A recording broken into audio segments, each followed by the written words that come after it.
Let's do a WWRD moment, Kurt. Let me play for you Jim Jordan. And this is him attempting to downplay these emails showing that Trump tried to get his attorney general to overturn the election. They say the White House chief of staff pressured DOJ. Let's look at what the White House chief of staff said. He sent an email to Mr. Rosen, the acting attorney general. Can you have your team look into these allegations of wrongdoing? Wow. A lot of pressure there. Wants them to look into something. Every chief of staff, I bet, for every single one of us sends the same kind of emails and letters every day. Is that true? You used to be staff on this committee back when Republicans ran it, Kurt. No, that's not true. Jim Jordan, as always, is doing everything that he can to bend over backwards to defend this autocratic-type behavior from the Trump administration, from his former colleague, Mark Meadows, then White House chief of staff.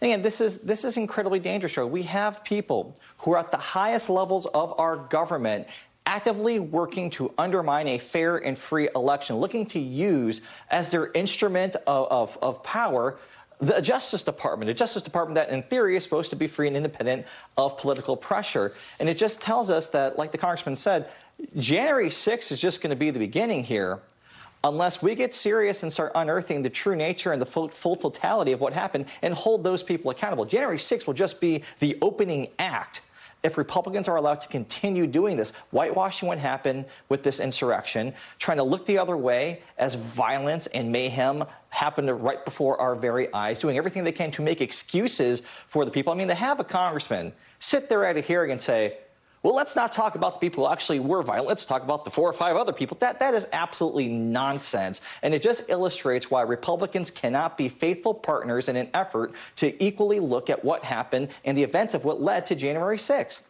And what would happen if Republicans had the same set of facts? I mean, we had Republicans defending Ashley Babbitt, the woman who tried to jump through the speaker's lounge door and who was shot by a police officer. What would Republicans do in the place of Democrats, Kurt, if they had these set of facts? Republicans would not hesitate to launch an investigative tsunami against Democrats, just like they did when they were in power when Barack Obama was president, when they did more than 100 subpoenas, held hearing after hearing, had investigations that lasted years, like Benghazi, like Fast and Furious, like the so-called IRS targeting investigation. Republicans would not hesitate to wield the power of their majority to do everything they could to try to litter the name of Barack Obama, Hillary Clinton, and any main high-profile Democrat. And I think that there's a lot of appetite right now for Democrats to use that majority. And it's not the same thing. Let's be very clear. This is not an equal playing field. This is not, it's such a false equivalency to suggest that now that the shoe's on the other foot. No, unlike Republicans, we know that wrongdoing happened. We know that corruption has happened. We know that this was the most corrupt administration in United States history. This is not a fishing expedition, as Republicans will claim. This is not trolling and trying to go after your political adversaries. That's what Republicans and Trump did. This would be a defense of democracy, and it needs to happen. Let me play another clip from the hearing for those who didn't see it today. This is Congresswoman Rashida Tlaib asking why law enforcement seem to be so ready for Black Lives Matter protesters, but not for what happened on January 6th. Take a listen. What I saw when Black Lives Matter protesters were here and those defending their right to choose, it seemed like all of a sudden, all of y'all had resources. Y'all had a plan then. Why is it when white supremacist terrorists show up here to want to lynch the vice president, to attack the speaker, to attack our democracy, threatening the lives of members of Congress, but really the lives of just our whole livelihood in our country, that no one seemed to want to show up? Well, Congressman, I can only really speak to the FBI's role, and my view is we have one standard, and we've tried to apply it consistently in both situations. Congressman, are you satisfied with that answer? And are you satisfied that we're prepared going forward for the white supremacist and white nationalist threat in this country? No, I'm not satisfied with the answer, and I think that we have to come to grips as a country, and certainly as a government, with this white supremacist danger. You know, the fact that we still haven't brought all these people to justice following January 6th is very, very troubling, because, Joy, in their dark web and in their dark corners, these white supremacists and alt-right folks think that they got away with it.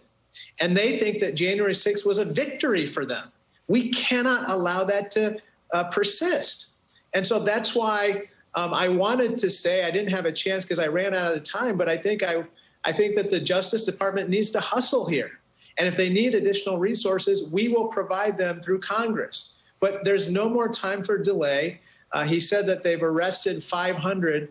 It turns out there were 800 to 1,000 people who breached the Capitol. I don't know why the others have not been arrested at this point and why more haven't been prosecuted.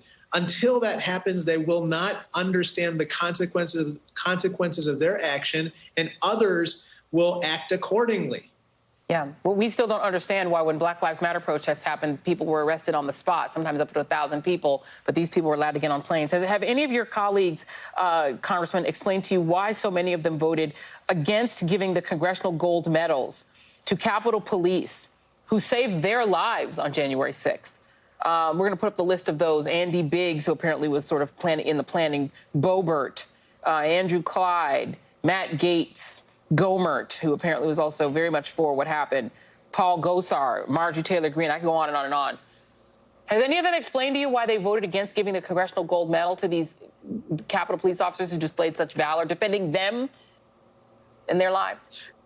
No, and there is no explanation, Joy. And it goes to what Paul Gosar, the congressman from Arizona, was saying. That kind of gives you a window into the thinking behind why they think they were justified in not voting for this Congressional Gold Medal, because they think that the people who committed the insurrection were actually in the right, and that Ashley, the woman who Gosar said was executed, was doing her duty somehow in breaching the Capitol and trying to get into the House chambers and pose a threat to others. And I think that is just completely bonkers. They've taken the bus to crazy town, and they want all of us to go along for the ride. And I'm not going to, and neither are most of my colleagues. Well, I hope that their constituents ask them to all post pictures of themselves walking out to meet those supposed tourists, walking out to greet them, because you know what they were doing? Hiding. They were hiding from them. They were running from them with everybody else. So if those people were their friends and were such good people, which of you had the courage to go talk to them? Which of you?